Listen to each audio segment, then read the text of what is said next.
October 1968, rural Alabama backroads, 2:37 a.m. Muhammad Ali was driving alone when three pickup trucks surrounded his car. White men in hoods, KKK. They started ramming him, forcing him off the road. Ali's Cadillac hit 110 MPH, trying to escape. For 18 minutes, he drove for his life through dark country roads with no streetlights, no help, and nowhere to hide.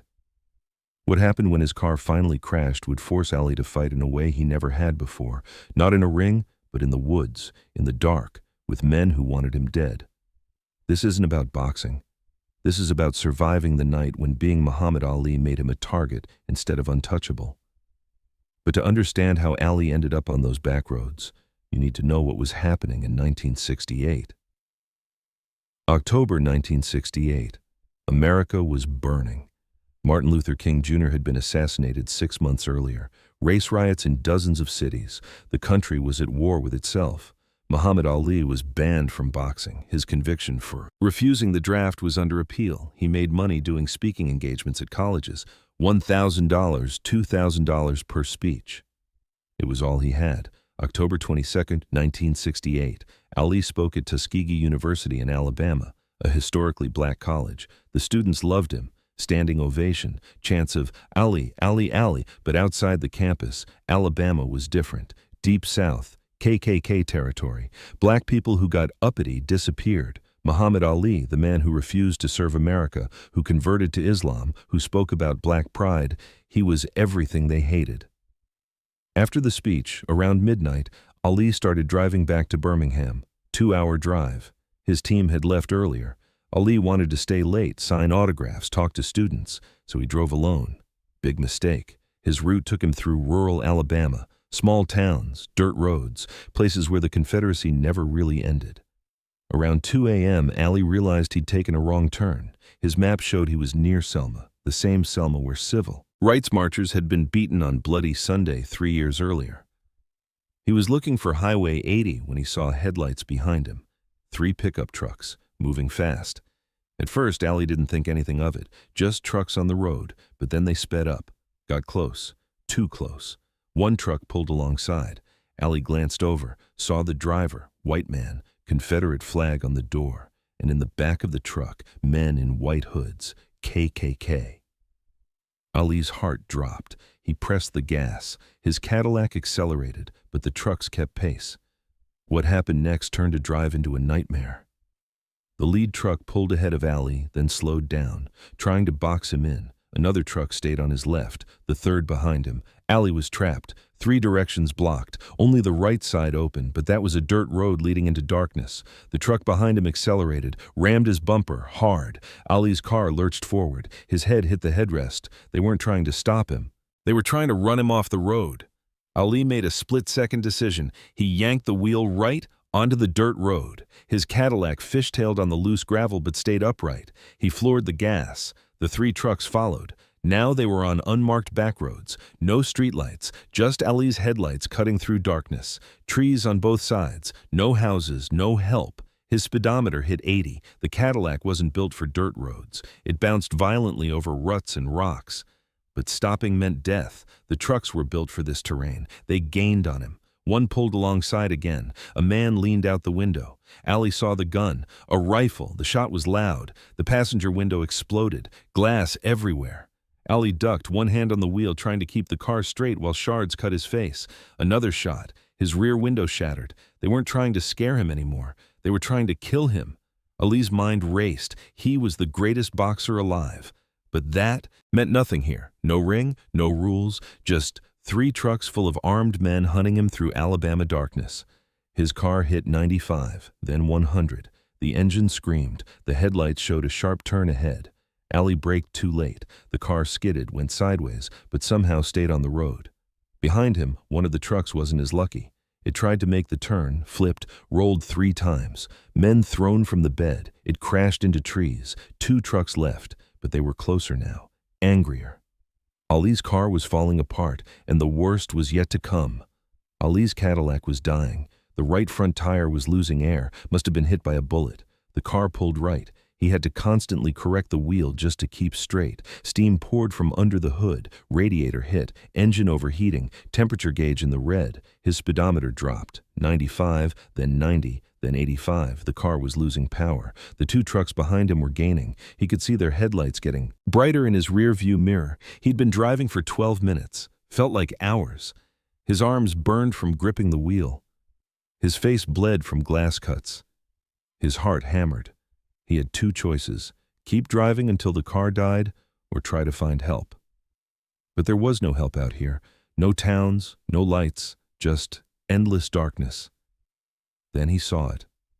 Up ahead. A bridge, old, wooden, over a creek or river. The sign said, weight limit 4 tons. Allie's Cadillac weighed about 2.5 tons. The pickup trucks, each about 2 tons.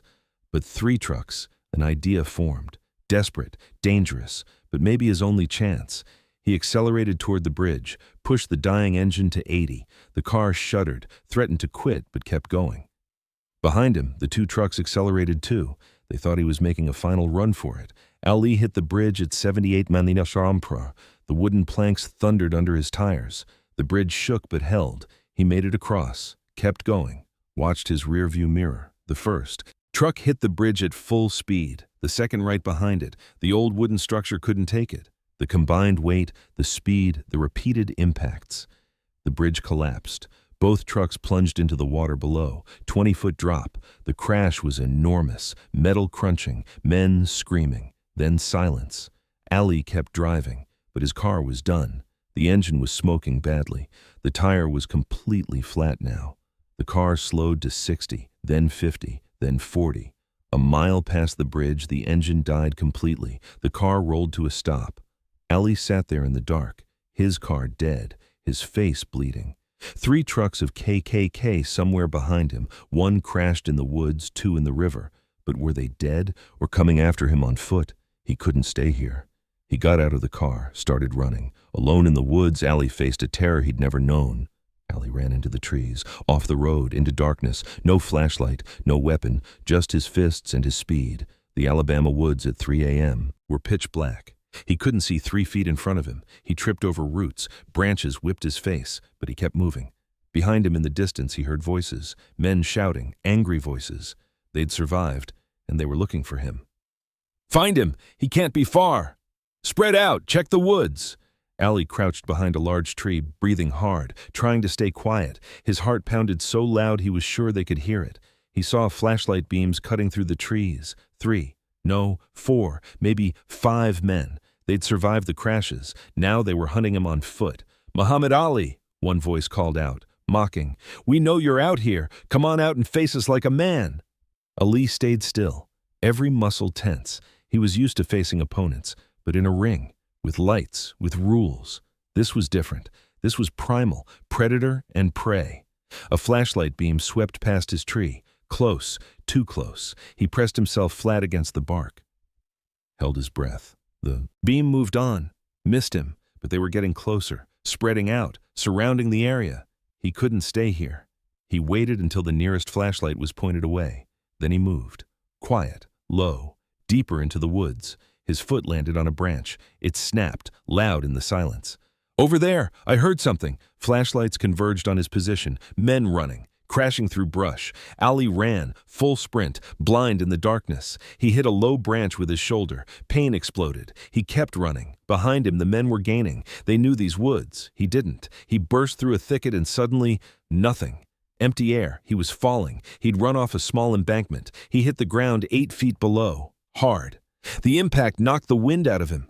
He lay there stunned, trying to breathe. Everything hurt. Above on the embankment, flashlights appeared. 5 men looking down at him. Got him! Trapped at the bottom of a ravine, Ali had to fight. 5 men climbed down, surrounding him. Ali struggled to stand. His ankle was hurt, maybe sprained. His ribs screamed where he'd hit the ground. The leader, the one from the truck, stepped forward. He held a heavy flashlight like a club. "End of the line, Ali." "You don't have to do this," Ali said. His voice was hoarse from running. "Yeah, we do. You're an example. You disrespected this country, refused to serve, converted to Islam. You think you can come to Alabama and spread your poison?" "I was just giving a speech. You are spreading hate. We're stopping it." The 5 men closed in. Ali couldn't run. His ankle wouldn't support him. He couldn't talk his way out. These men had decided. So he did what he knew how to do. He fought. The leader swung the flashlight. Ali ducked. His training kicked in. Ring instincts. He threw a right cross, connected with the leader's jaw. The man went down. 4 left. 2 rushed him at once. Ali threw a combination. Jab, jab, hook. 1 man dropped.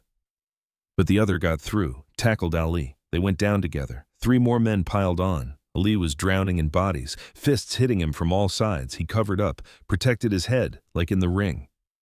But this was different. No referee, no rounds, just violence. Someone hit his ribs. He felt something crack, pain like fire. Someone else hit his kidney. He almost passed out. Then he heard something that changed everything. A siren. The men heard it too. They stopped, looked at each other. Blue lights flickered through the trees. "Cops! We gotta go!" They ran. All of them. Left Ali bleeding on the ground, disappeared into the woods. Ali lay there, unable to move. Everything hurt, but he was alive. The siren got louder. A police car stopped on the road above. Flashlight beam found him. Jesus Christ, someone's down there!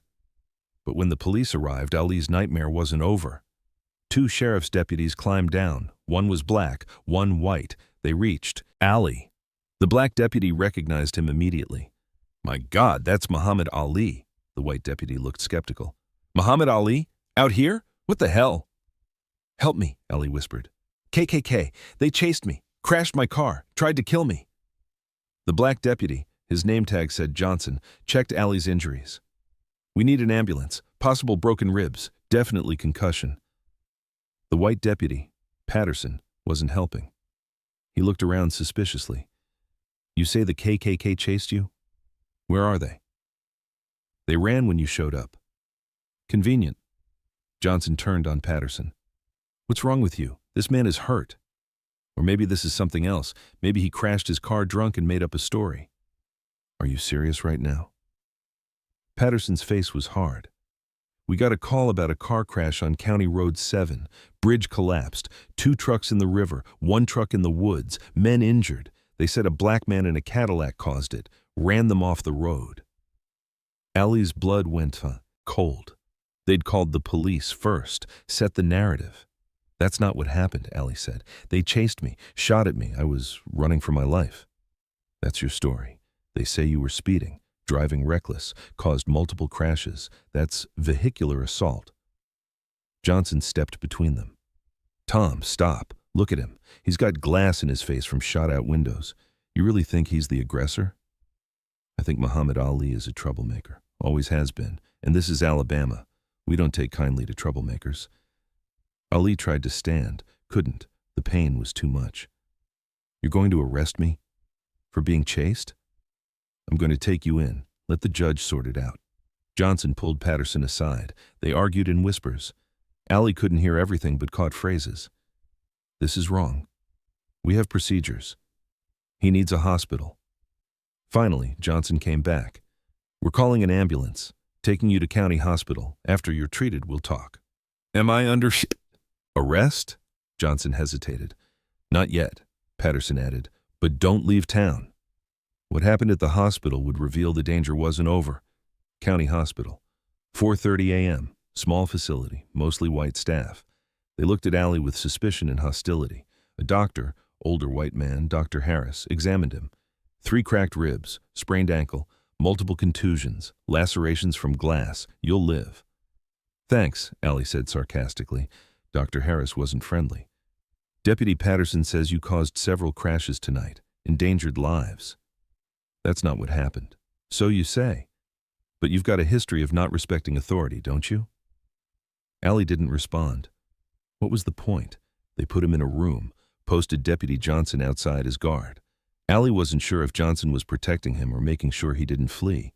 Around 6 a.m., Johnson came into the room, closed the door, looked around to make sure no one was listening. "Mr. Ali, I need to tell you something. Off the record." "What?" "Those men who chased you, they're not just random KKK. One of them is Patterson's cousin.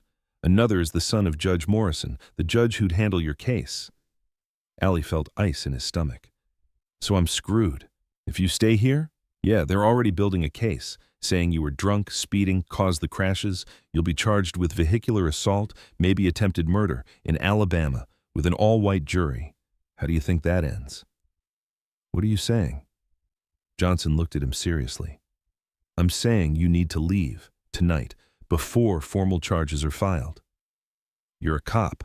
You're telling me to run? I'm a black man in Alabama telling another black man the system here is rigged. Your fame won't protect you. Money won't protect you. The only thing that'll protect you is not being here. How? I'm injured. My car's totaled. I'm under watch. Johnson reached into his pocket, pulled out car keys. My car's in the parking lot. Blue Ford. I'm going on break in 20 minutes. I'll be gone for an hour. If someone were to walk out of this hospital and take my car, I wouldn't notice until I got back. Why are you doing this? Because I've seen this movie before. Black man, white system, Alabama justice. It never ends well. You've done enough for our people. I'm not going to watch them lynch you legally. Ali was quiet. Then, thank you, brother. Don't thank me. Just go. Get to Birmingham. Get your lawyers. Get your people. And don't come back to rural Alabama. Ali's escape would become one of the most daring moves of his life. 7:15 a.m., Johnson left for his break. Ali waited 5 minutes, then he got out of bed. Every movement hurt. His ribs screamed. His ankle barely supported weight. He put on his torn, bloody clothes, walked to the door, looked out. The hallway was empty. Early morning, shift change, perfect timing. He limped down the hallway, trying to look casual. A nurse saw him. Sir, you should be in bed. Just getting some air. You need to. I said I'm getting air. Ali's voice was firm. The nurse backed down. He made it to the exit, pushed through the doors. Outside, the parking lot. Morning sun just rising. He found the blue Ford. Keys fit. Engine started. He pulled out of the parking lot. Slow, calm, no reason to draw attention. Once he hit the main road, he accelerated. Birmingham was 2 hours away. He had maybe 30 minutes before they noticed he was gone. His whole body hurt. His vision was blurry. He might have a concussion, but he drove. Because stopping meant jail, or worse. 20 minutes later, his rearview mirror showed flashing lights. Police car. Gaining fast. Patterson. It had to be. Ali pressed the gas. The Ford hit 80, then 90. His second car chase in 6 hours, but this time on a highway. Witnesses. Other cars. He weaved through traffic. The police car stayed close. Then a second police car joined. 2 now. Ali's mind raced. He couldn't outrun them. Not in this condition. Not in a borrowed car. Then he saw it. A sign. Birmingham city limits, 5 miles. If he could make it to Birmingham, big city, black population, media presence, he'd be safer. Out here, they could do anything. He pushed the Ford to 95. The engine protested. 4 miles, 3 miles. The police cars were right behind him now. 2 miles, 1 mile. He crossed into Birmingham, immediately took an exit, into a black neighborhood. People on the street stared at the high-speed chase. Ali pulled into a church parking lot. St. Paul AME, Sunday morning. People arriving for service. He got out of the car, hands up. I'm Muhammad Ali, I need help. The crowd surrounded him, protecting him. The police cars screeched to a stop. Patterson and another deputy got out. But now there were witnesses, dozens of them, with cameras. This wasn't rural Alabama anymore. Patterson approached. Muhammad Ali, you're under arrest for escaping. Custody. I'm seeking sanctuary. These people are witnesses. A pastor stepped forward. Reverend Thompson. Officers, this man is clearly injured and afraid. What's going on? Police business. It's Sunday morning. This is a house of God. You're not taking him anywhere without proper procedure. The crowd murmured agreement. Patterson looked around. He was outnumbered, and this was being photographed. We'll be back with warrants. They left. Ali collapsed. The crowd caught him. Someone call an ambulance, a real one. And call my lawyer, Ali whispered. Tell him I'm alive. The legal battle that followed would expose the truth. Ali was taken to a Birmingham hospital, real medical care this time. His lawyers arrived within hours. Media descended. The story exploded. Muhammad Ali chased by KKK in Alabama. Boxing champion escapes death. Police complicity in Ali attack? The 3 KKK trucks were found. 1 overturned in woods, 2 in the river, 7 men total, all with known KKK affiliations, all injured but alive. They told police Ali had been speeding, driving recklessly caused the crashes, but forensics told a different story. Bullet holes in Ali's car, glass from shot-out windows, paint transfer showing the trucks had rammed Ali, not the other way. Deputy Johnson gave a statement. "I advised Mr. Ali to leave for his own safety. I believed he would not receive fair treatment." Johnson was fired, but he became a hero in the black community. The Alabama Attorney General, under national pressure, declined to press charges against Ali. Evidence shows Mr. Ali was the victim, not the perpetrator. The 7 KKK members were charged with attempted murder, assault, destruction of property. But this was Alabama. All-white jury. They were acquitted in 4 hours. No one was surprised. But what Ali learned that night would change him forever. Ali never went back to rural Alabama. Never did solo drives in the South again. Always. Traveled with security after that. In interviews years later, he'd say, "That night taught me something. Fame don't protect you from hate. Money don't protect you from violence. Being the greatest boxer alive don't matter when someone wants you dead." "Were you scared?" a reporter asked in 1974. "Terrified. I've been in the ring with Sonny Liston, with Joe Frazier, but that night in Alabama, that was the most scared I ever been, because in the ring, we're both trying to win. In Alabama, they were trying to kill me." Deputy Johnson, the man who helped Ali escape, lost his badge but gained something more valuable. Ali paid for Johnson's law school. Johnson became a civil rights attorney, defended black defendants in Alabama courts for 30 years. In 1988, they reunited on TV. Johnson said, "That night I had a choice, follow the law or do what's right. Sometimes those aren't the same thing." Ali, his speech already slowed by Parkinson's, responded, "You saved my life, but more than that. You showed me that good people exist everywhere, even in the darkest places." Today, the bridge where Ali escaped, the one that collapsed under the KKK trucks, has been rebuilt. There's a historical marker. October 22, 1968, Muhammad Ali escaped a KKK attack here, a reminder that courage comes in many forms. The backroads of Alabama are safer now. But the story remains, a reminder of when America's most famous athlete was hunted through the darkness, survived by his wits and speed, and lived to tell the truth. October 1968. Muhammad Ali took a wrong turn in Alabama, ended up being chased by the KKK for 18 minutes at 110 mph. His car shot up, windows shattered, finally crashed, then hunted on foot through dark woods, beaten by 5 men, left bleeding in a ravine, and still survived. Not because he was a great boxer, because he was smart, because he was determined, because a good cop risked everything to help him escape. This isn't a boxing story. This is a survival story. About a night when being Muhammad Ali meant being a target, and living through it meant being something more than the greatest fighter alive. If this moved you, remember, courage isn't just standing up and fighting. Sometimes it's knowing when to run, when to escape, when to survive to fight another day. Subscribe for untold stories. Comment. What's the scariest situation you survived? Float like a butterfly, sting like a bee, but most importantly, survive.